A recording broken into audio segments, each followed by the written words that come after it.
बिस्मिल्लाहिर्रहमानिर्रहीम।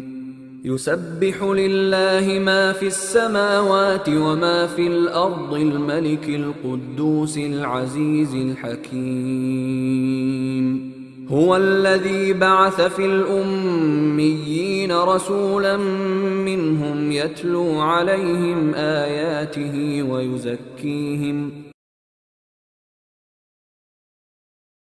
इन्नल हम्दुलिल्लाहि नहमदुहु व नस्तईनुहु व नस्तगफिरुह व नऊज़ु बिल्लाहि मिन शुरूरि अनफुसिना व मिन सय्यिआति अमालिना मन यहदिहिल्लाहु फला मुदिल्ल लहु व मन युद्लिलहु फला हादिय लहु व अशहदु अन ला इलाहा इल्लल्लाहु वहदहु ला शरीका लहु व अशहदु अन्ना मुहम्मदन अब्दुहु व रसूलुहु या अय्युहल्लज़ीना आमनु तक़ुल्लाहा हक़्क़ तुक़ातिह वला तमूतुन्ना इल्ला व अंतुम मुस्लिमून। या अय्युहन्नासु इत्तक़ू रब्बकुमुल्लज़ी ख़लक़कुम मिन नफ्सिन वाहिदा व ख़लक़ मिनहा ज़ौजहा व बस्स मिनहुमा रिजालन कसीरन व निसाअन वत्तक़ुल्लाहा अल्लज़ी तसाअलूना बिही वल अर्हाम इन्नल्लाहा काना अलैकुम रक़ीबा। या अय्युहल्लज़ीना आमनु इत्तक़ुल्लाहा व क़ूलू क़ौलन सदीदा युस्लिह लकुम अअमालकुम व यग़फिर लकुम ज़ुनूबकुम व मन युतिइल्लाह व रसूलहु फ़क़द फ़ाज़ फ़ौज़न अज़ीमा। अम्मा बअद फ़इन्न खैरल हदीस किताबुल्लाह व खैरल हदी हदी मुहम्मदिन सल्लल्लाहु अलैहि वसल्लम व शर्रल उमूरि मुहदसातुहा व कुल्लु मुहदसतिन बिदअह व कुल्लु बिदअतिन दलालह व कुल्लु दलालतिन फिन्नार।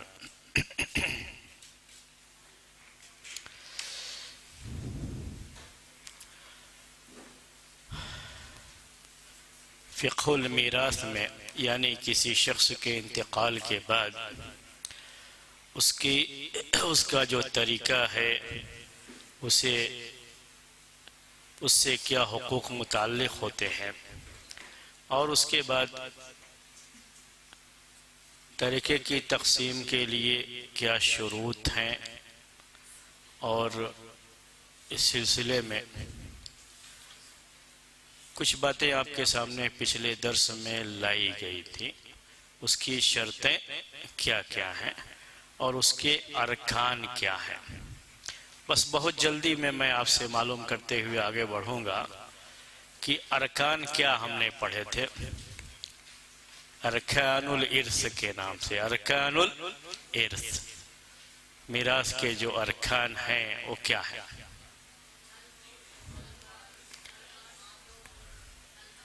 हाँ, फिर से बोलिए।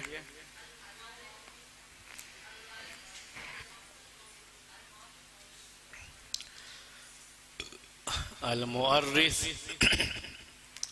अल वारिस, अल मालुल मौरूस। बहुत मुख्तसर और उर्दू में हमने आपको समझाया था। मुअर्रिस वो शख्स जिसका इंतकाल हुआ है और उसकी जायदाद को तक़सीम करने के लिए बैठे, उसके तरीक़े को तक़सीम करने के लिए बैठे, उसे मुअर्रिस कहा जाता है। वारिस कहते हैं उसको जिनको उसके छोड़े हुए माल में से हिस्सा मिलना है, उनको वारिस कहते हैं और उसकी तफसीलात भी आपके सामने हमने बयान कर दी थी। और मालुल मौरूस उसका छोड़ा हुआ माल, जो भी उसके पास माल था, हक था, दोनों बातें जिसे हम तरीक़ा कहते हैं, उसके बारे में भी बात आपके सामने पिछले हफ्ते आई थी। लेकिन याद रखने के लिए आपको ये चीज़ें हैं। क्या है अरकान? अल मुअर्रिस, अल वारिस, अल हक़्क़ुल मौरूस। शुरूतुल इर्स में हमने आपको बताया कि उसकी भी 3 शर्तें हैं, 3 कंडीशन हैं।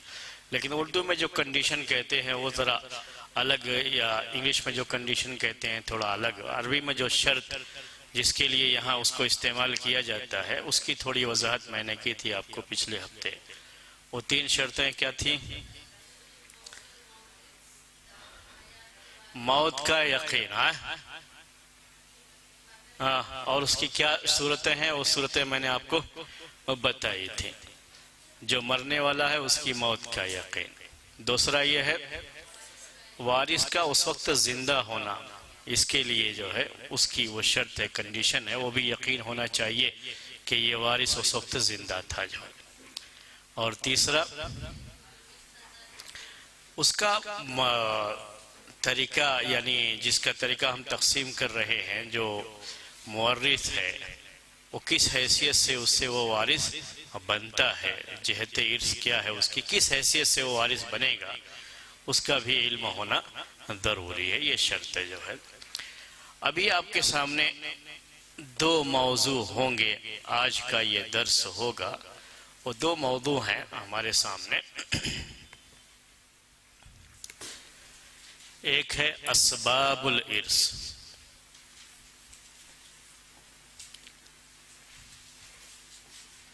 ये भी तीन है। हम ऊपर कुछ लिखेंगे नहीं, बस गिनती लिखेंगे, उससे आप समझ लीजिए कि तीन है। अन्निकाहु, अन्नसबु, अलवलाउ।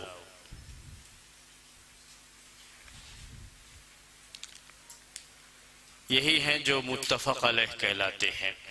बस दूसरे भी असबाब हैं, लेकिन वो मुख्तलफ ही हैं, उसमें इख्तिलाफ है, और इसी वजह से उनको जिक्र आपके सामने नहीं किया जाएगा।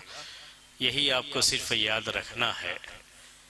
इसको कहते हैं असबाबुल इर्स, यानी विरासत के असबाब। जो शख्स वारिस बनेगा वो किस हैसियत से वारिस बन रहा है, उसका ताल्लुक मरने वाले से किस हैसियत से है। तो ये हैसियत, ये असबाब तीन होते हैं। एक है उसमें से अन्निकाहो, अन्निकाहो यानी उसका ताल्लुक मरने वाले से निकाह की हैसियत से था, यानी मरने वाला शौहर है तो ये उसकी बीवी है। तो मरने वाले से ताल्लुक किस हैसियत से है?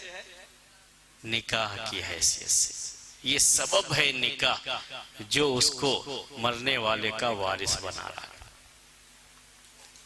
ये है निकाह। और दूसरा है नसब। नसब मरने वाले से उसका नसब के लिहाज से रिश्ता।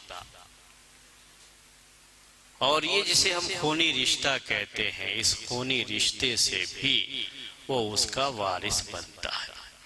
जैसे मरने वाला बाप है तो ये उसका बेटा है। मरने वाला बाप है, जो वारिस है ये उसकी बेटी है। तो बेटी को बाप के माल में से क्यों हिस्सा मिलेगा, उसके तरीके में से क्यों हिस्सा मिलेगा? सबब क्या है? दोनों का नसब, कि ये बेटी उसी बाप के नसब से, इसको नसब कहते हैं। नसब से ताल्लुक होने की वजह से उसको हिस्सा मिलता है। जो अगर मरने वाला बेटा है तो बाप को उसके माल में से हिस्सा मिलता है, माँ को उसके माल में से हिस्सा मिलता है। ये सबब क्या है? नसब। क्या चीज जोड़ती है इनको? नसब। यही चीज इनको जोड़ती है। जो यही हाल भाई का भी है। मरने वाला भाई है और उसके भाइयों में से कोई है। ये सब कंडीशंस बाद में आएंगी, कब ये वारिस बनते हैं कब नहीं बनते। लेकिन भाई का भाई से जो ताल्लुक है वो नसब का ताल्लुक है। भाई का बहन से जो ताल्लुक है वो नसब का ताल्लुक है। मरने वाला उसके चचा अगर उसके वारिस बन रहे हैं तो चचा का भतीजे से जो ताल्लुक है वो नसब का ताल्लुक है। तो ये जो विरासत की असबाब है जिसकी वजह से किसी को तरीके में हिस्सा मिलता है, ये असबाब कहलाते हैं। ये असबाब तीन हैं। एक निकाह, दूसरा नसब और तीसरा है वला। वला पहले जमाने में मौजूद था, अभी मौजूद नहीं है। वला किसे कहते थे? उसे आपको समझा देते हैं, लेकिन अभी ये चूंकि चीज़ नहीं पाई जाती है इसलिए आपको उस पर तवज्जो देने की ज़रूरत नहीं। अगर आपको ये चीज़ ना भी मालूम हो, ना भी समझ में आए तो कोई फ़र्क नहीं पड़ेगा। लेकिन इल्म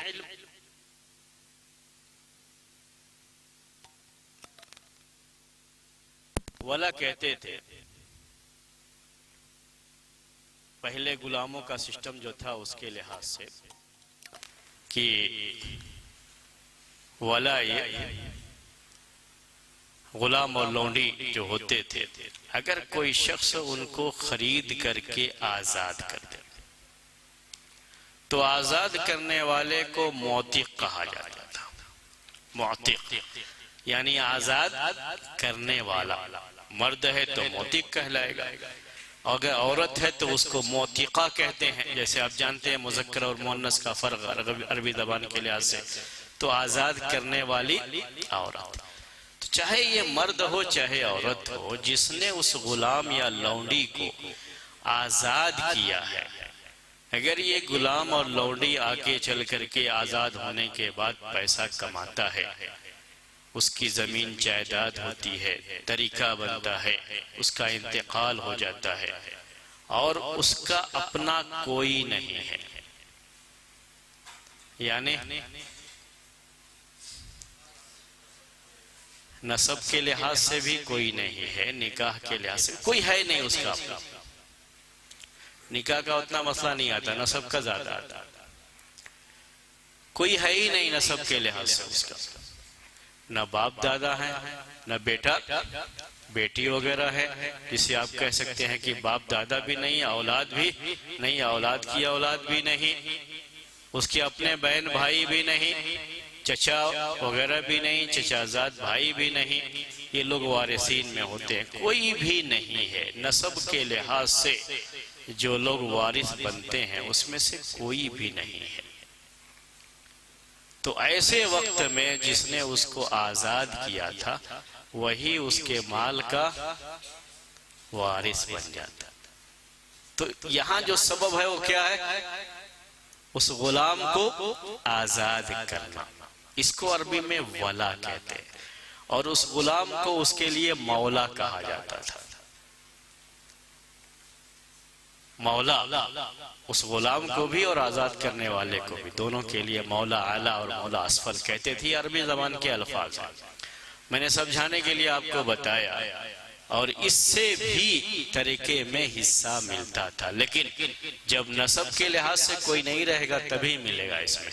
अगर नसब के लिहाज से होगा कोई तो वो हिस्सा लेगा अपना जो है, और ये आजाद करने वाले को हिस्सा नहीं मिलता है। इसका ताल्लुक क्या हो जाता है उससे कि जब तक ये गुलाम गुलाम रहता है उसका अपना कुछ नहीं रहता। गुलाम का मतलब होता है जी हाँ, गुलाम का मतलब होता है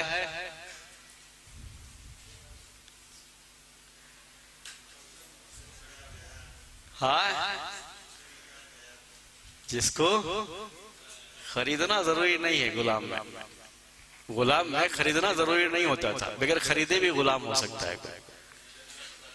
हाँ हाँ वही तो, इसलिए कहा तो गुलाम किसे कहते थे?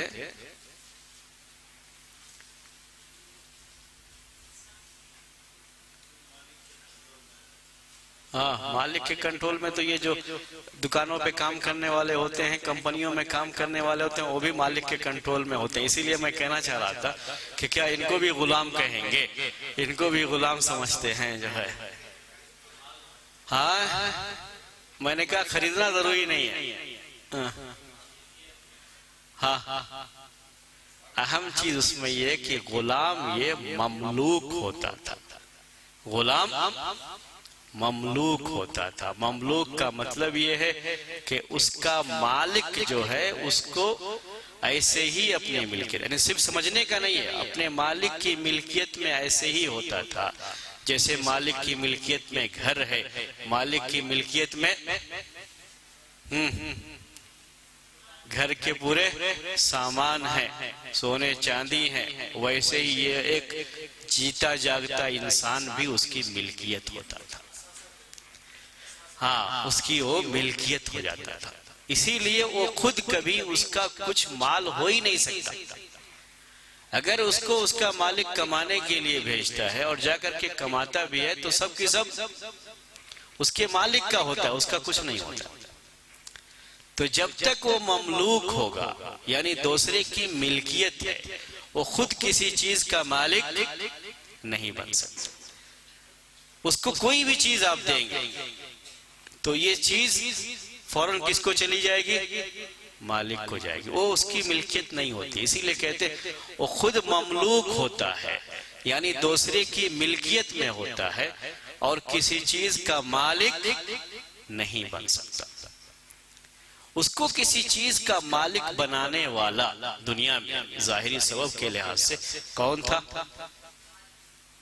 हाँ, किसने उसको ये हैसियत दी कि अब वो मालिक बन सकता है? उसको आजाद करने वाला। अगर वो आजाद नहीं करेगा तो उसका जो भी माल होगा वो किसको जाएगा? मालिक को। मालिक की मिल्कियत है, यहां तक कि ये गुलाम खुद मिल्कियत है। अगर उस मालिक का इंतकाल हो जाएगा तो ये गुलाम तरीका बन करके किनको जाएगा? अब वारिसीन को जाएगा। मैंने कहा एक माल है उसका, उसकी मिल्कियत में होता है, और इस हैसियत से उसको आजाद करा करके माल का मालिक बनाने वाला कौन था?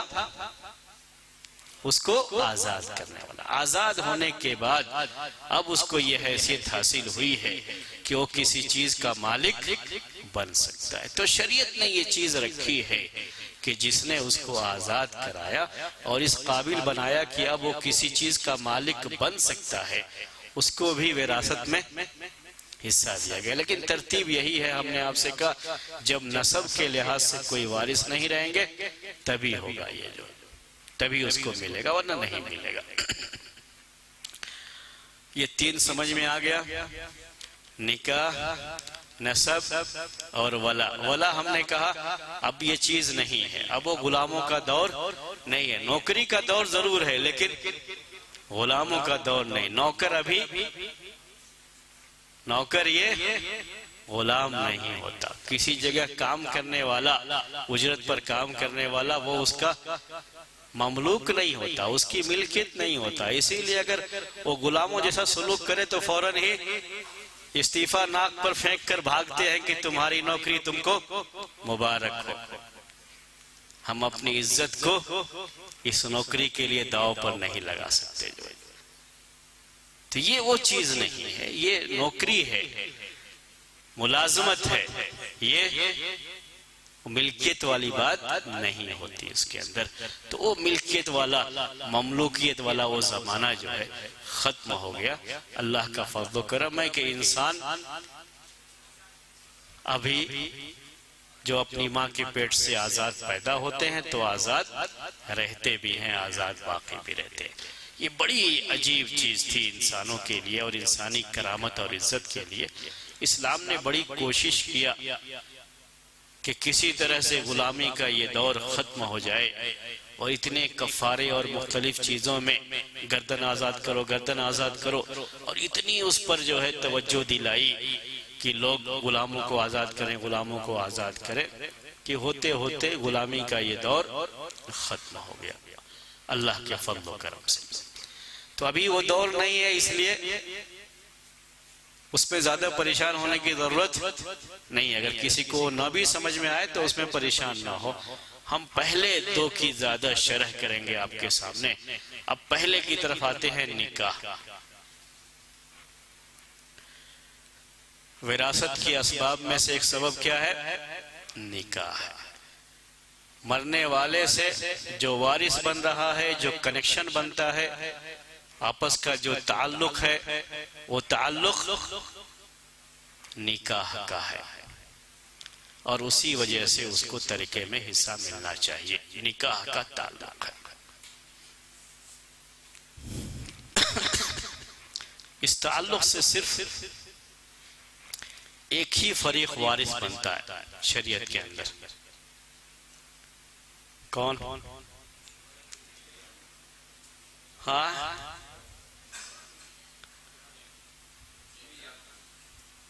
इस ताल्लुक से सिर्फ एक ही फरीक वारिस बनता है। ज्यादा लंबी चौड़ी बहस इसमें नहीं है, आसान बहुत है। और वो है फरीक। हमने लफ्ज इस्तेमाल इसलिए किया था, शख्स नहीं कहा था कि अगर शौहर है तो अकेला होगा, बीवी का इंतकाल हुआ है और उसका शौहर जिंदा है, बीवी के पास माल है जो उसका तरीका बन रहा है, तो बीवी के माल में से शौहर को हिस्सा मिलेगा। तो ये शौहर हमेशा हमेशा एक ही होगा या ज्यादा भी हो सकता है। सोच के बोलिए, मुझे कोई अभी जल्दी नहीं है, आराम से सोच के बोलिए। शौहर एक ही हो सकता है या एक से ज्यादा हो सकता है? क्योंकि आज के जमाने में लोग बहुत सारी चीजें इस्तेमाल करते हैं ना कि एक्स हस्बैंड हमारे ऐसे थे। कभी औरत कोई बयान करती है तो कहती है यानी साबिक शौहर, साबिक शौहर।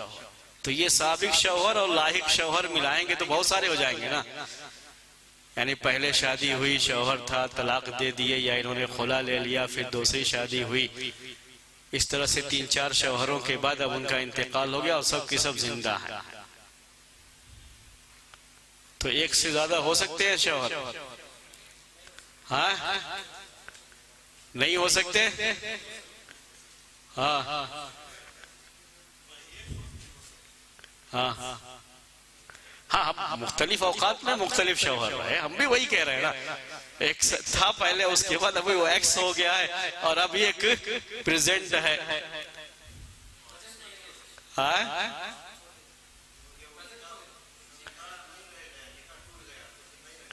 जी। अब वो सवाल का जवाब आया कि ये निकाह ऐसा ताल्लुक है विरासत का जो टूटता भी है, जो टूटता भी है। वो हम आपको समझाना चाहते हैं। निकाह सबब है विरासत के लिए, लेकिन उस निकाह में बाकी रहना जरूरी है उस वक्त, इंतकाल के वक्त में। अगर ये निकाह खत्म हो गया तो कनेक्शन भी खत्म हो गया। जैसे ही ये कनेक्शन खत्म हो गया, विरासत में हिस्सा नहीं मिलेगा। अब वो छोड़ दो जो है कि दूसरे से शादी हो गई, तीसरे से हो गई, वो मैं अगर ना भी हुई हो, अगर किसी शौहर ने किसी बीवी को तलाक दे दिया था और उस बीवी का इंतकाल हो गया, इद्दत वगैरह भी पूरी गुजर गई, इंतकाल हो गया, उसके बाद अगरचे कि शौहर ने किसी और से अभी शादी भी नहीं की, उस औरत के इंतकाल के बाद जो उस औरत की जायदाद है उसमें से इसको कुछ भी नहीं मिलेगा, क्योंकि कनेक्शन टूट चुका है। ये निकाह एक ऐसा सबब है जो हो भी सकता है और ये भी हो सकता है कि था और अब टूट चुका है। तो इसका प्रेजेंट होना जरूरी है। यानी निकाह ये इंतकाल के वक्त में होना चाहिए, दोनों को निकाह में रहना चाहिए। यही मसला खुले का भी है। अगर औरत ने खुला ले लिया है और खुला लेने के बाद उस औरत का इंतकाल हुआ, तो अब ये कनेक्शन बाकी नहीं रहा, तो उस औरत के माल में से इस शौहर को हिस्सा नहीं मिलेगा। अगर मामला ऐसा हो गया कि पहले कोई शौहर था, बाद में जो है शौहर का इंतकाल हो गया, या शौहर इंतकाल हो गया, तो खैर मसला नहीं आएगा विरासत का, लेकिन तलाक या खुला के बाद दूसरे से शादी कर ली, तो जो शौहर है इस वक्त उसको तरीके में हिस्सा मिलेगा। इसमें जो एक्स हो चुका है वो एक्स ही रहेगा, वाई जेड नहीं बनेगा, या पी नहीं बनेगा, बोल लीजिए अगर कहना है तो। जो एक्स है वो एक सही रहेगा। वो यहाँ पे अंदर नहीं आ पाएगा अभी जो तरीके में हिस्सा लेने के लिए, उसका कनेक्शन खत्म हो जाता है। अक्सर लोग इस चीज को नहीं समझ पाते हैं तो परेशानियां होती हैं लोगों को।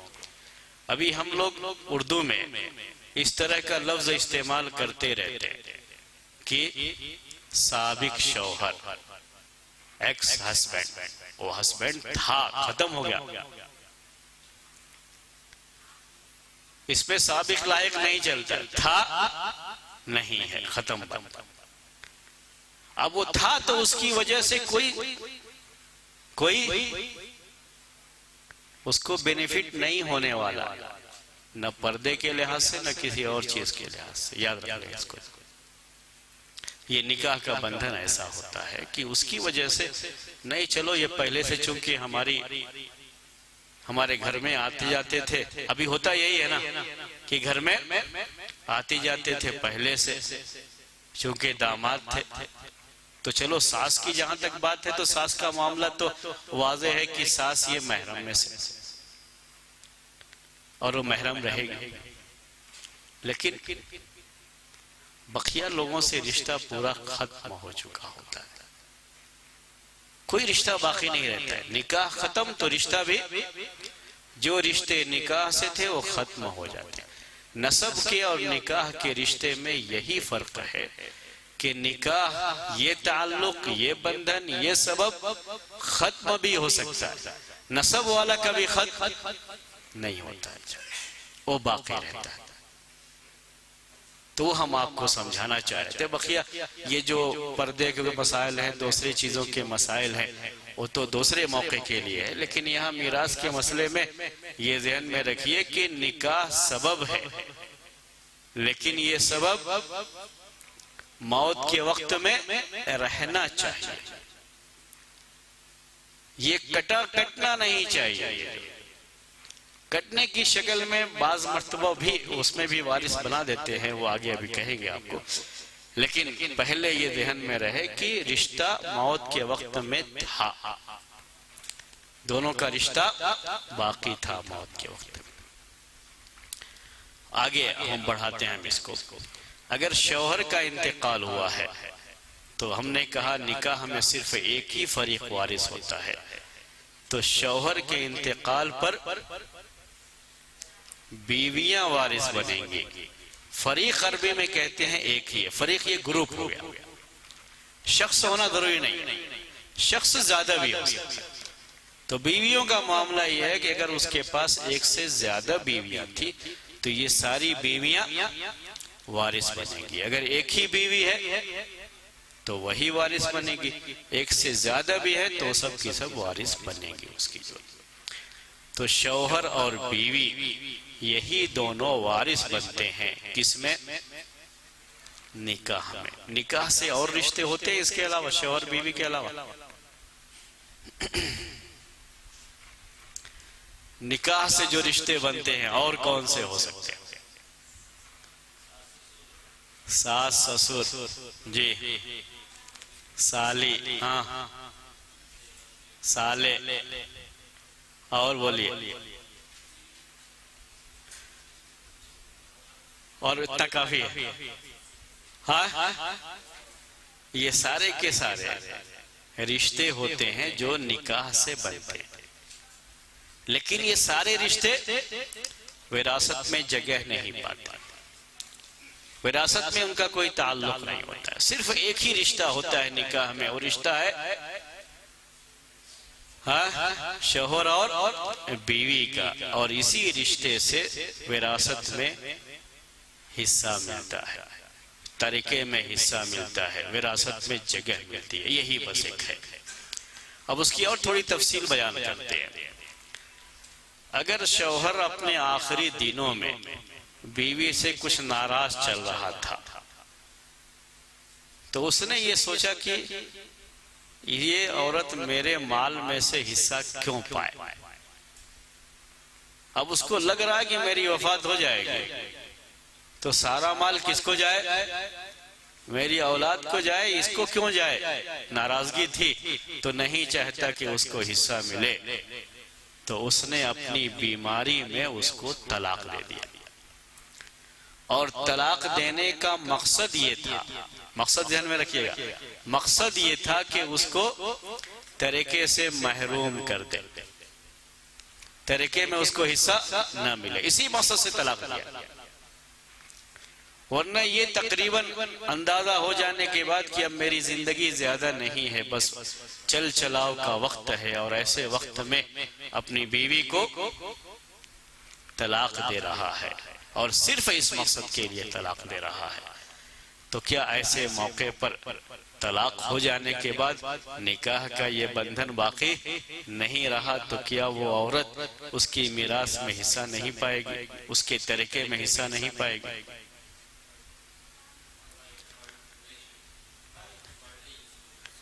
वही निकाह का मसला है। असबाबुल इर्स पढ़ रहे हैं कि आज हम असबाबुल इर्स, हमने कहा उसका असबाब में से एक सबब क्या है? निकाह। और ये निकाह आपके सामने है कि निकाह तलाक से दो चार हो गया। निकाह का ये बंधन, उस पर मर्द के तलाक की तलवार चल चुकी है। क्या कहेंगे उसको?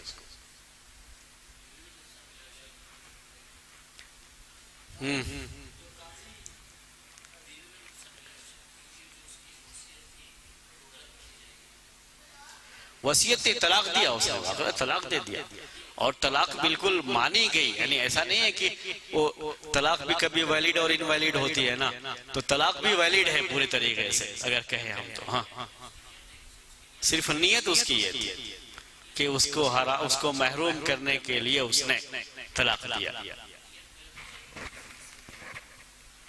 नियत गलत रहेगी तो बीवी को हिस्सा मिलेगा, देंगे। हाँ, उसकी नियत के खिलाफ जाएंगे।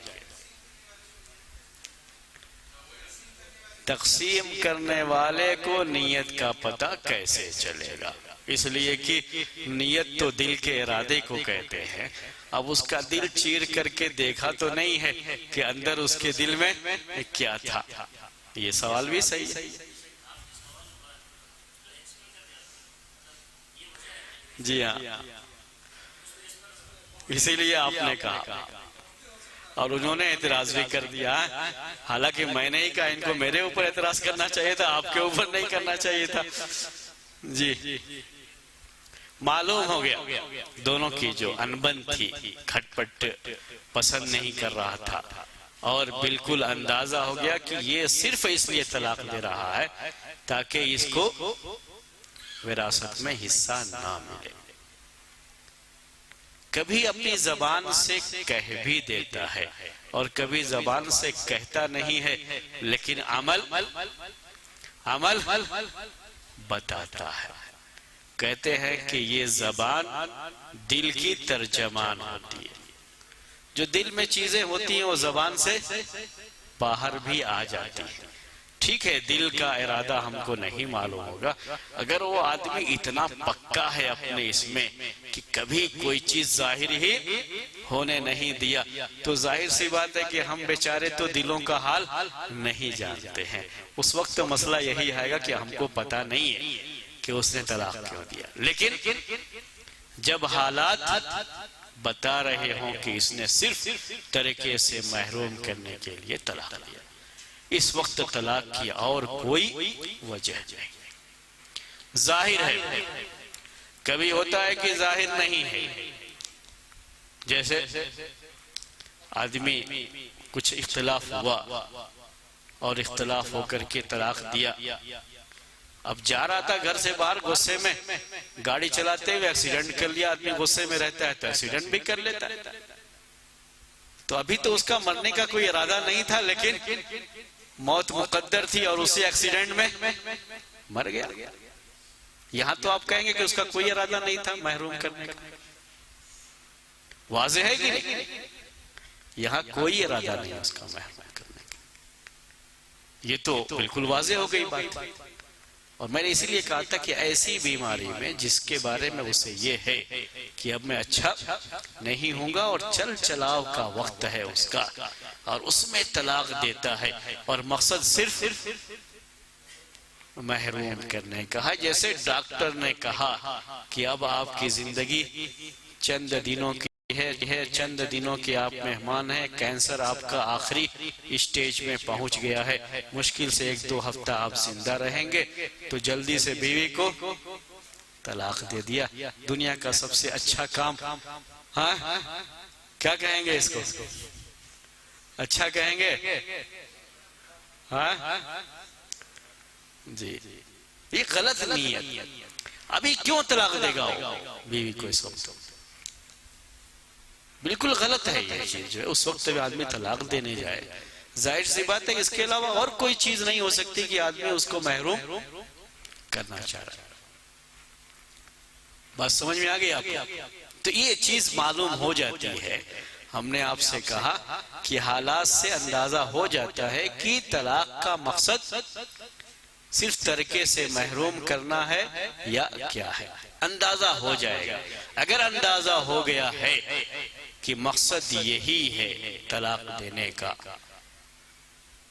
तो ये मसला अभी आपके सामने हमको पेश करना है। इसमें काफी इख्तिलाफ है अहले इल्म का, अभी हम आपके सामने थोड़ा सा कुछ पेश करेंगे, लेकिन शक्ल आपको समझ में आ गई। ये तो अपनी जगह पर है कि निकाह खत्म हो गया तो फिर विरासत नहीं है। जैसा कि हमने आपको बताया, निकाह है तो विरासत में हिस्सा मिलेगा। पहले शौहर थे या पहली बीवी थी, अभी तो तलाक दे दिया है, बीवी नहीं है उसकी, तो फिर निकाह न होने की वजह से विरासत में हिस्सा नहीं मिलता है। यही आम बात है, जनरल बात यही है, इसको ज़हन में रखिए। लेकिन अगर मसला ऐसा हो जाए कि मकसद सिर्फ उसको महरूम करना था तरीके से, तो क्या ऐसी शक्ल में भी उसको तरीका नहीं दिया जाएगा? यहां अहले इल्म जरा सोचते हैं, ये कौन होता है किसी को माल से महरूम करने वाला? क्यों ये ऐसी सोच रखता है? यहां अहले इल्म की थोड़ी सोच होती है। तो यहां पहले मैं आपको, अगर शौहर ने बीवी को तलाक दिया है तो तलाक में फिर तलाक़ रजाई होती है और तलाक़ बाइन होती है। तो आप जानते हैं कि नहीं? हाँ, तलाक़ रजाई और तलाक़ बाइन, या समझाऊं? अगर पहले से जानते हो तो मैं आगे बढ़ूं। नहीं जानते? अच्छा, तलाक में पहले तलाक कैसे कई किस्में होती हैं अलग अलग लिहाज से, लेकिन हम सिर्फ आपको यहाँ पे 2 को बता रहे हैं, तलाक़ रजाई और तलाक़ बाइन। तलाक़ रजाई का मतलब होता है कि वो तलाक जिसमें शौहर को अपनी बीवी से रुजू करने का हक होता है, और तलाक़ रजाई ये है कि शौहर ने अपनी बीवी को सिर्फ एक तलाक दिया है। तो अभी शौहर को बीवी से रुजू करने का हक है। अगर तलाक तलाक़ रजाई यानी एक तलाक दिया है और ये पहली मर्तबा दिया, उससे पहले कभी तलाक नहीं दिया था, ऐसे अगर एक मर्तबा तलाक दे चुका था पहले लेकिन फिर रुजू कर लिया था, इसी को रजाई कहते हैं। नहीं, बीवी से फिर मिल ले। तलाक देने के बाद अगर इद्दत में, जो कि 3 हैज है, 3 मर्तबा माहवारी आना उसका, अगर उस मुद्दत में बीवी से मिल लेता है, इद्दत की इस मुद्दत में, तो ये एक तलाक हो जाती है, लेकिन दोनों शौहर और बीवी की हैसियत से जिंदगी गुजारते रहते हैं। दूसरी मर्तबा भी अगर ऐसे तलाक देता है बाद में, तब भी उसको तलाक रजाई ही कहेंगे, क्योंकि 2 के बाद भी लौटने का अभी हक बाकी है, रुजू करने का हक बाकी है, बीवी से अभी मिल सकता है, उसको ये हक है इद्दत के अंदर। यानी जो 3 मर्तबा हैज आना, माहवारी आना जो इद्दत है, उसके अंदर मिल सकता है, इसको भी तलाक़ रजाई, चाहे एक मर्तबा दिया हो चाहे अभी दूसरी मर्तबा दिया, ये हक खत्म हो जाता है तीसरी मर्तबा तलाक देने के बाद। तीसरी मर्तबा तलाक देते ही ये तलाक़ बाइन हो जाती है, यानी अब दोनों अलग हो गए और शौहर को बीवी से रुजू करने का कोई हक बाकी नहीं रहता। इद्दत के अंदर दोनों अलग अलग रहेंगे, वो रुजू नहीं कर सकता उससे। पहली तलाक और दूसरी तलाक के बाद क्या हक रहता है? रुजू करने का, उसको तलाक़ रजाई कहते हैं। और तीसरी तलाक के बाद ये हक चूंकि खत्म हो जाता है, अब उसको ये हक बाकी नहीं रह गया रुजू का, तो उसको तलाक़ बाइन कहते हैं। बाइन के माने अरबी में लफ्ज़ अरबी है, इसके माने होते हैं अलग अलग होना, जुदा हो जाना। तो ये ऐसी तलाक होती है जो दोनों को अलग कर देती है। और जो पहली और दूसरी तलाक है उसको तलाक़ रजाई कहते हैं, क्योंकि शौहर को बीवी से लौटने का हक होता है बगैर किसी निकाह के, बगैर किसी निकाह के वो खुद मिल सकता है बीवी से।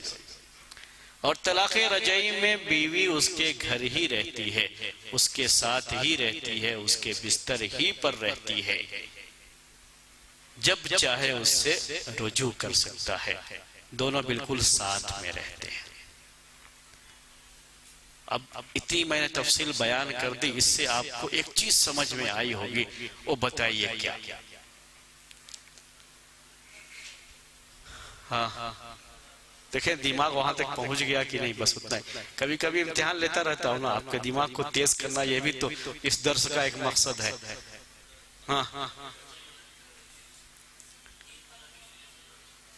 हाँ, एक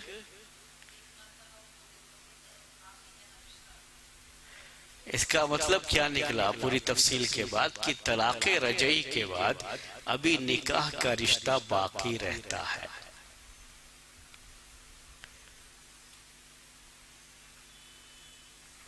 समझ में आया इतना तफसील बयान करने के बाद?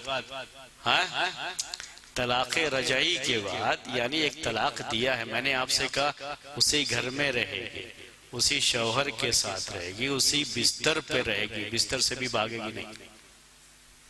शौहर को इतना मौका मिले कि वो खुद रुजू कर ले, उस पूरा मौका मिलने के लिए बिल्कुल साथ रहेगी।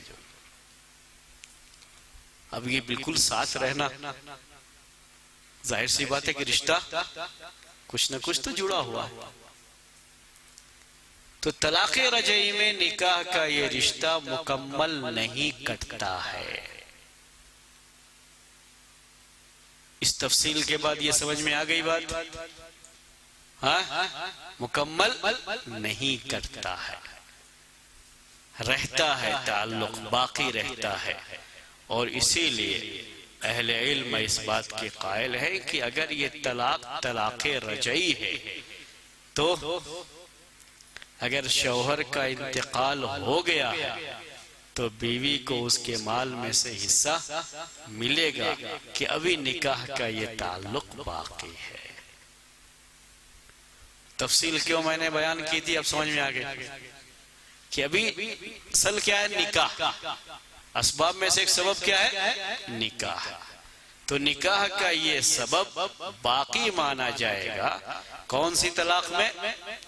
तलाक़ रजाई में। तो जब तक वो तलाक़ रजाई के बाद इद्दत में है, इद्दत ही में रुजू का हक रहता है, इद्दत के बाद रुजू का हक नहीं रहता, ये ज़हन में रखिए। हाँ, महीने मत कहिए, असल में महीना नहीं है उसमें, 3 मरतबा उसे हैज़ आना है, 3 मरतबा हैज़ आना, ये उसकी इद्दत है। ये 3 महीना उस औरत के लिए होता है जिसको हैज़ नहीं आता। ये हैज़ कभी 3 मरतबा पूरा हो जाता है 3 महीने से पहले।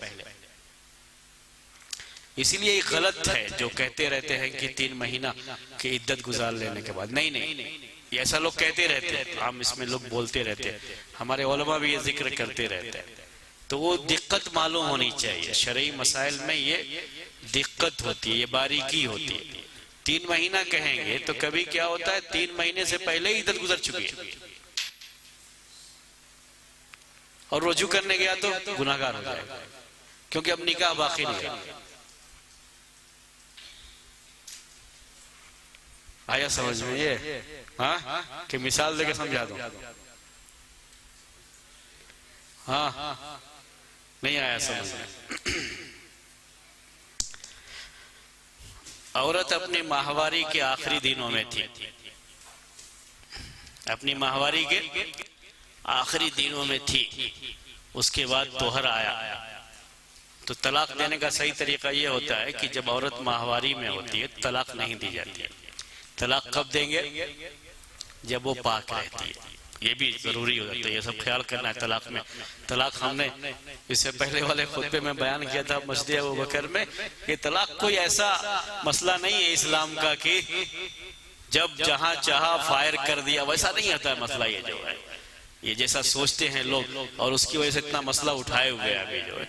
तो तलाक में सही तरीका क्या होता है वो यही है कि पूरे होश और हवास के साथ, गुस्से का मसला भी नहीं रहता, कोई चीज नहीं, पहले देखता है कि बीवी किस कैफियत में है अभी जो है, उसको देख करके ही तलाक देना पड़ता है। तो तलाक जब दिया उसने तो बीवी ये माहवारी गुजर जाने के बाद दूसरी माहवारी आने के 1-2 दिन पहले, महीना कितने दिन का होता है बोले? हाँ, 29 या 30, वो भी ख्याल करना पड़ता है। ये पूरा हिसाब उसी महीने से होता है, जनवरी फरवरी से नहीं होता है, सभी 3 महीना जो है। अब उसको 6 या 7 दिन क्या है, हाँ, माहवारी होती है।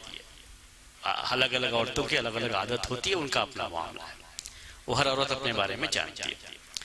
लेकिन आम तरीके से 6-7 दिन नॉर्मली जो है यही होता है उसको। ये है, अब मान लीजिए 7 दिन की मुद्दत खत्म हो गई, उसके बाद अगर 29 का महीना है और 7 दिन उसको माहवारी आता है, तो कितने दिन होंगे जिसमें वो पाक रहती है? हाँ, 22 या 23। आया समझ में आ रहा है? आपको समझाना, ये 3 महीने से पहले ही इद्दत कभी खत्म हो जाती है, जो ये जहन में रखना है आपको। जो अब ये मुद्दत हैज जाने के बाद ये मुद्दत चल रही थी, अभी सफर का महीना है, मान लीजिए जो है सफर का महीना है, सफर ही का है, हाँ, मानने का मसला तो है नहीं, सफर ही का महीना है। सफर का महीना है जिसको आम तरीके से लोग समझते हैं कि नहुसत का महीना है। तो सफर के इस महीने में शौहर ने क्या किया, जब महीना हैज खत्म होने के बाद 2 दिन सिर्फ बाकी रह गया था, 2 दिन के बाद फिर हैज आना है। ये तोहर कितने दिन गुजर गया? 20 दिन या कहिए 19 दिन, 2 या 3 दिन बाकी रह गए, 3 या 4 दिन बाकी रह गए। फिर से उसको माहवारी आई, उस वक्त तो उसने उसे तलाक दे दिया। अब यहां से इद्दत काउंट की जाएगी, इस यहां से इद्दत काउंट होती है। आगे बात समझ में? हाँ, अब यहां से जब हम काउंट करेंगे तो 2-3 दिन के बाद उसका हैज शुरू हो गया। पहला हैज हो गया 6 या 7, दूसरा हैज आएगा फिर 1 महीने के बाद, वो भी 29 और 30 वाला महीना। तीसरा हैज आएगा,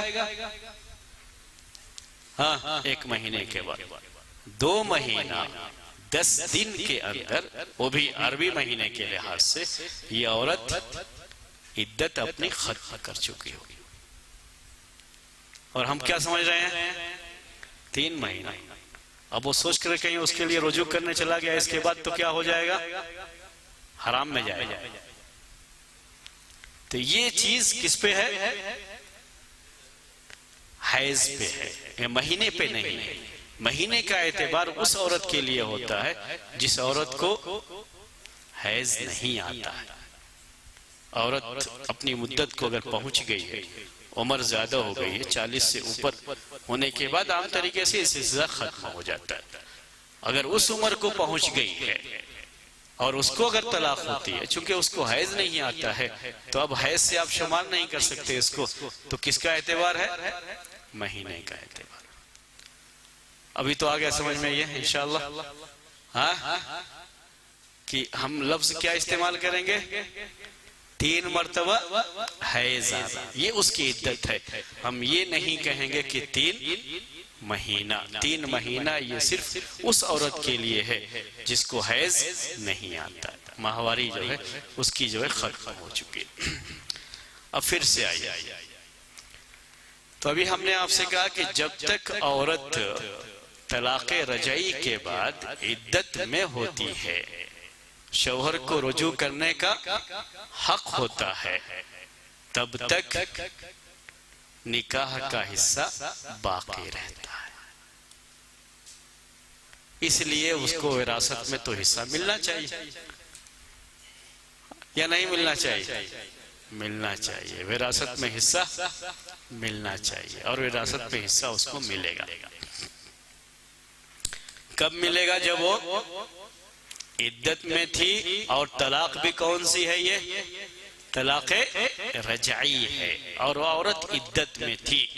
इस दौरान शौहर का इंतकाल हो गया, तो इस औरत को उसके माल में से हिस्सा मिलना चाहिए। यहां तक समझ में आ गया हो तो आगे बढ़ो। हाँ, ठीक है। अगर औरत इद्दत में थी और तलाक़ रजाई है, उसने क्यों तलाक दिया था ये सब छोड़ दीजिए, कुछ मत सोचिए। चूंकि निकाह का ताल्लुक अभी बाकी था, क्योंकि उसको रुजू का हक है, बगैर किसी निकाह के रुजू का हक है उसको, इसलिए कि उसकी अभी बीवी वो बाकी रहती है उस वक्त, अगर चूंकि तलाक दिया है, इसीलिए उसको हिस्सा मिलेगा। लेकिन अगर तलाक ये तलाक़ बाइन है या इद्दत गुजर गई हो, तलाक़ रजाई है लेकिन इद्दत गुजर गई, इद्दत गुजरने के बाद शौहर का इंतकाल हो, तो अब क्या वो उसकी वारिस बनेगी या वारिस नहीं बनेगी? अब ये मसला जो है दूसरा है। अब तो नहीं बनना चाहिए, क्या कहेंगे आप?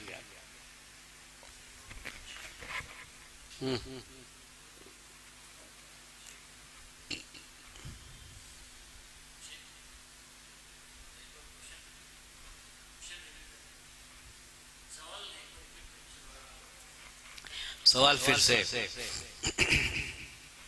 पहली शक्ल मैंने आपको वाज़े कर दी और आपको समझ में आ गई। वो शक्ल क्या थी? तलाक रजाई है और शौहर का इंतकाल इद्दत में ही हो गया। हमने आपसे कहा निकाह का बंधन अभी एक हद तक बाकी रहता है, इसलिए उसको तरीके में हिस्सा मिलेगा। ये मसला हमने फाइनल कर दिया, हिस्सा मिलेगा।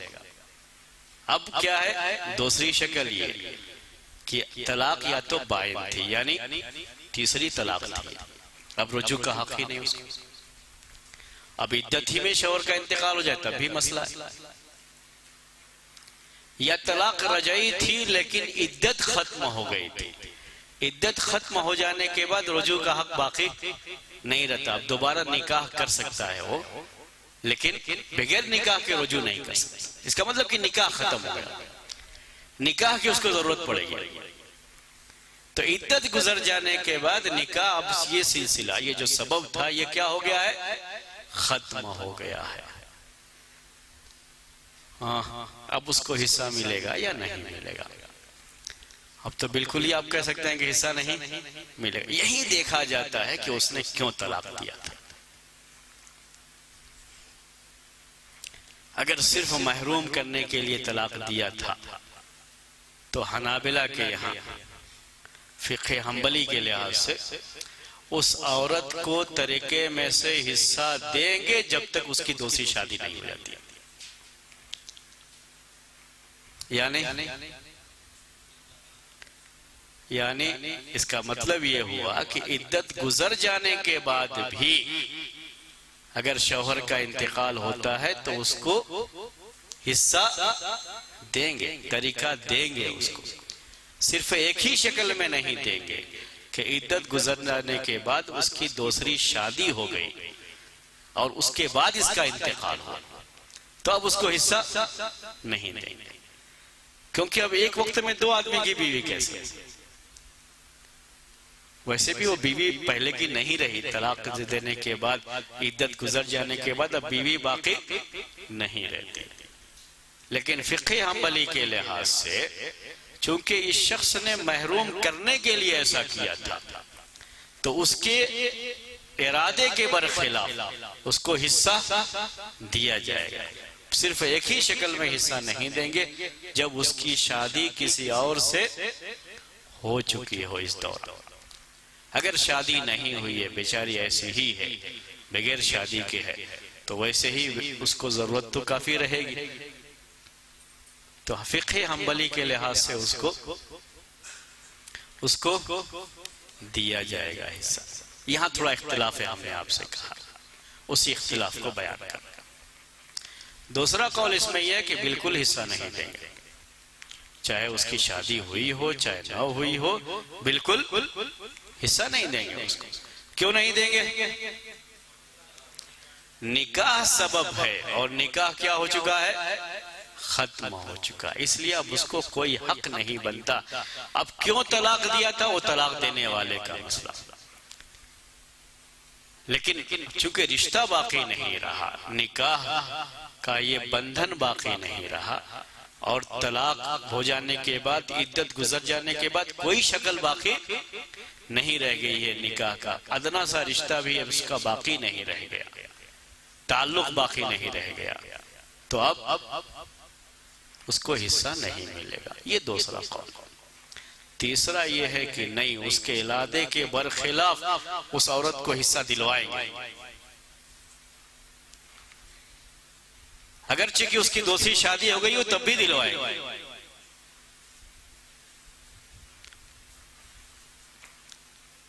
देख रहे हैं, बिल्कुल जो है गुस्से में लगते हैं कि कहने वाले क्यों तलाक दिया ऐसे मौके पर, इसलिए हम हिस्सा दिलवा के।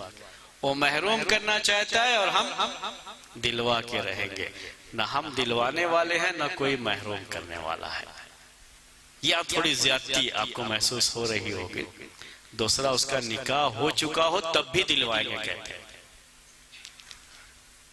इसलिए कि अगर वो उसके निकाह में रहती, क्या सोचते हैं, उसके निकाह में रहती तो उसको हिस्सा मिल जाता बीवी होने के लिहाज से उसके इंतकाल के बाद।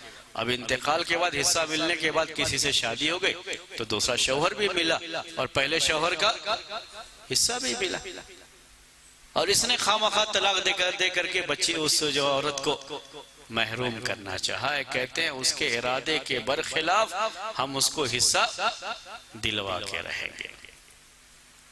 ये तीन राय है लोगों की। फिक़्ह हम्बली के लिहाज से हमने आपको बताया राय क्या है, वो भी हिस्सा दिलवाते हैं, लेकिन एक शर्त उनके यहाँ है कि दूसरी शादी ना हो। और अगर हम ये असबाब देखते हैं निकाह, तो सही बात यह है कि इस शक्ल में निकाह का बंधन खत्म हो चुका होता है। जब इद्दत खत्म हो गई, निकाह बाकी, निकाह के कोई जो है ताल्लुक बाकी नहीं रहा। रजाई में इद्दत के अंदर बाकी रहता है ताल्लुक, इद्दत के बाद ये ताल्लुक बाकी नहीं रह जाता है। तो सिर्फ इस वजह से कि उसने गलत इरादे से उसको तलाक दिया है, क्या विरासत में उसको हम हिस्सा दे देंगे? जबकि विरासत का जो सबब है वो सबब क्या है? निकाह है, और वो निकाह अब बाकी नहीं रहा है। ये मसला एक दूसरी शक्ल में भी आता है। एक मर्तबा मेरे सामने वो मसला आया भी था, यानी मुआशरे में, समाज में ये चीज पाई भी जा रही है, वाक़तन पाई भी जा रही है। एक खातून ने ला करके ये मसला हमारे सामने पेश भी किया था। ये किसी जमाने में तलाक का मसला ज्यादा था, अभी खुला का मसला भी हो जाता है। तो पहले खुला के मसले नहीं आते, अल्लाह के रसूल सल्लल्लाहु अलैहि वसल्लम की पूरी जिंदगी में मुझे जो याद पड़ रहा है, एक ही हदीस खुले की आती है बस। एक खातून ने खुला चाहा था, उसके अलावा कोई वाकया नहीं मिलता। तलाक के तो वाकयात बहुत सारे हैं, लेकिन खुला के नहीं मिलते। तो अभी वो सिलसिला भी ज्यादा हो जाता है। तो एक खातून, उनको भी बीमारी थी। बीमारी जरा आज के जमाने के लिहाज से बड़ी डेंजर जो है बीमारी, उनको ये है कि बस किसी वक्त भी मेरी वफात हो जाएगी। अब उनकी औलाद भी थी और शौहर भी, और ये खातून जो जिस घराने से थी, बड़ा मालदार घराना, और ये लोग असल बेंगलोर के थे भी नहीं, किसी और जगह के थे। तो सवाल करने के लिए मेरे पास में आई थी खातून, और बहुत प्रॉपर्टी थी। किसकी प्रॉपर्टी है ये? हाँ, औरत के बाप की, वालिद की। इसको अपने बाप से तरके में मिल रही थी, लेकिन शौहर ने उस खातून को बहुत तंग किया था, बहुत परेशान किया था, यानी एकदम तंग आ गई थी वो खातून जो है, और तलाक भी नहीं दे रहा था। तलाक न देने की वजह ये थी कि ये प्रॉपर्टी उसको मिलनी है, अगर तलाक दिया तो प्रॉपर्टी नहीं मिलेगी उसकी। इसी मकसद से वो तलाक नहीं दे रहा था। ये खातून बहुत परेशान आई कि जो है मैं खुला चाहती हूँ इस आदमी से, ताकि जिसने मुझे जिंदगी भर इतना परेशान किया, मैं नहीं चाहती कि मेरी प्रॉपर्टी उसको जाए, मेरी प्रॉपर्टी सिर्फ मेरी औलाद को जाए। मकसद भी समझ में आ गया आपको? अभी जो कह रहे थे दिल की बात जो है वो यही है, कभी जाहिर हो जाता है कि मकसद यही है। अगर औरत भी इसी मकसद से खुला ले रही है कि उसको तरीके में हिस्सा न जाए, सेम वजह वही है, और खुला लेना चाहती है। खुला का मसला ऐसा है कि खुला में इद्दत भी लंबी नहीं होती है, सिर्फ एक है, एक मर्तबा माहवारी आके खत्म हो जाए। जैसे अगर खुला लिया बिल्कुल तोहर के आखिरी दिनों में, बाकी के आखिरी दिनों में, 2 दिन के बाद शुरू हो गया, 6-7 दिन रहता है, मुश्किल से 10 दिन के अंदर मसला खत्म हो जाएगा। तो क्या शौहर को उसके माल में से हम हिस्सा देंगे? क्योंकि बीवी का मकसद खुला लेने में क्या था? उसको महरूम करना था। सेम जो है चीज यहाँ भी आती है, लेकिन फराइज की किताबों में आम तरीके से ये बहस नहीं छेड़ी जाती है। उसकी वजह यह है कि ऐसा औरतों की तरफ से कम होता है और मर्दों की तरफ से ही ये ज्यादा होता है। यानी तलाक दे देने का इस मकसद से ज्यादा ये मामला किन की तरफ से होता है? मर्दों की तरफ से होता है। और मैंने आपसे कहा पहले आप देखेंगे तो मिसाल खुला लेने की औरतों की बहुत कम, शाज़ व नादिर ही मिसाल मिलेगी।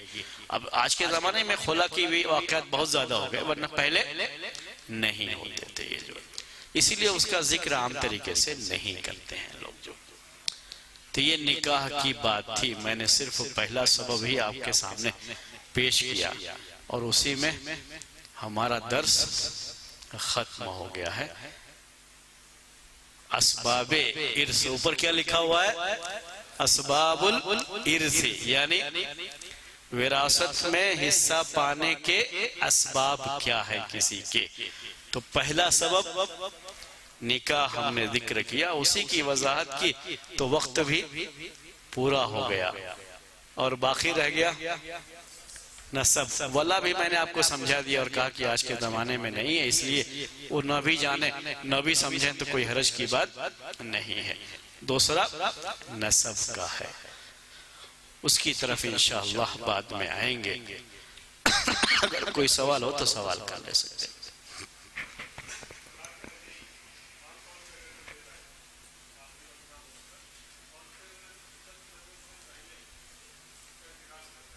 जी हाँ, देंगे। तलाक़ रजई में हमने कहा ज़ाब्ते याद रखिए, तलाक़ रजई में निकाह का ये बंधन बाकी रहता है, पूरे तरीके से खत्म नहीं होता। बगैर निकाह के भी उसे मिल सकता है, वही रुजू करना होता है, इसीलिए उसको हिस्सा मिलेगा उसमें। अगरचे कि हमने आपसे कहा अगरचे कि उसका कोई इरादा नहीं था महरूम करने का सब कुछ, फिर भी जब वो तलाक़े रजई है और औरत इद्दत के अंदर है तो उसको हिस्सा मिलेगा।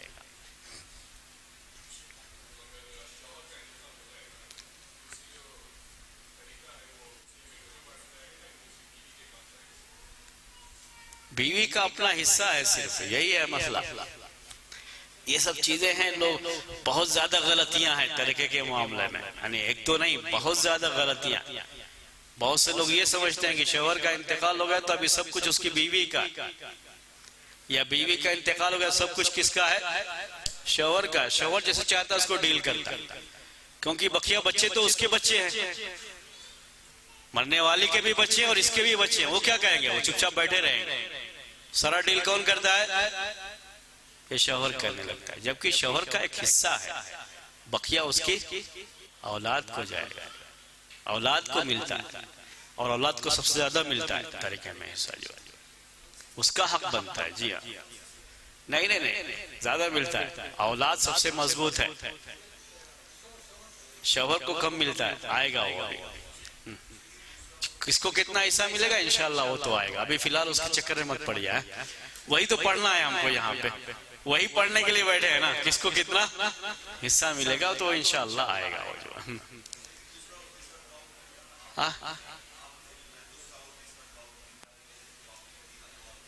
क्या क्या क्या, हाँ जी हाँ, ये जो है तलाक़ रजई का एक तो जो है ये है, वो मैंने अलग कर दिया बिल्कुल। उसके बाद अगर इद्दत खत्म हो जाती है तो क्या हो, वो जो है हनाबिला का मैंने आपके सामने पेश किया, बकिया जो है दो को नहीं पेश किया, क्योंकि इसी कौल पर हम आगे बढ़ेंगे ऐसा, इसीलिए दूसरा किसका है वो नहीं जो है पेश कीजिए। हाँ, ये हिंदुस्तान में बड़ा मसला होता है ना कि खुला करवाए कौन, जो है वो आए थे इस मकसद से, हमने कहा हम तो कराते नहीं है ये, तो हमने किसी और के पास भेज दिया था उनको खुला कराने का मसला जो है। क्योंकि ये हिंदुस्तान में बड़ा मसला क्या है कि औरत खुला चाहती है तो हक है उसका, ये तो कहते हैं कि उसको हक है, लेकिन उसको ये हक दिलाने वाला कोई नहीं रहता है, वो बड़ा मसला रहता है औरत के लिए। तो अभी बहुत से ऐसे वाकयात हैं कि चाहती है औरत खुला, लेकिन वो परेशानियां हैं, कौन कराएगा खुला, ये जो है। और खुला तलाक की तरह से नहीं है कि जैसे शौहर ने तलाक कह दिया तो तलाक वाक़ई हो जाती है, खुला औरत के कह देने से खुला वाक़ई नहीं हो जाता है, तो उसको बाकायदा काजी के पास जाना पड़ता है या किसी इसके पास, वो शौहर को बुला करके दोनों का वो पूरा मसला हल कराता है वो उसको, और खुला की पूरी जो भी कार्रवाई है वो पूरी करता है। तो ये सब चीजें होती हैं उसमें, और यहाँ उसके लिए वो काजी के पास जाना पड़ता है, काजी यहाँ पे होता नहीं है, वो परेशानी होती है बड़ा। तो वो मसला था बहरहाल, मैं तो उनको जो मशवरे दे सकता था मशवरे ही दिया था सिर्फ, लेकिन क्योंकि हम खुला नहीं करा सकते जो। जी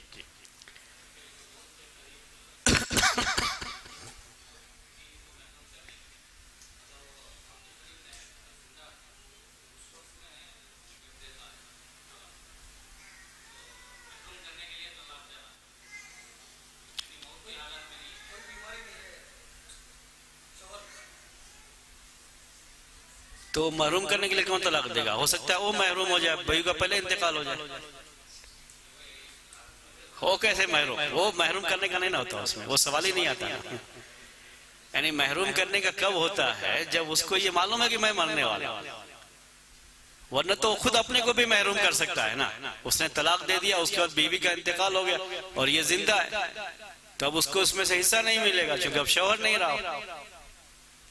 तो वो महरूम करने वाली बात कब आती है, जब उसको मालूम होता है कि अब मैं मरने वाला हूं।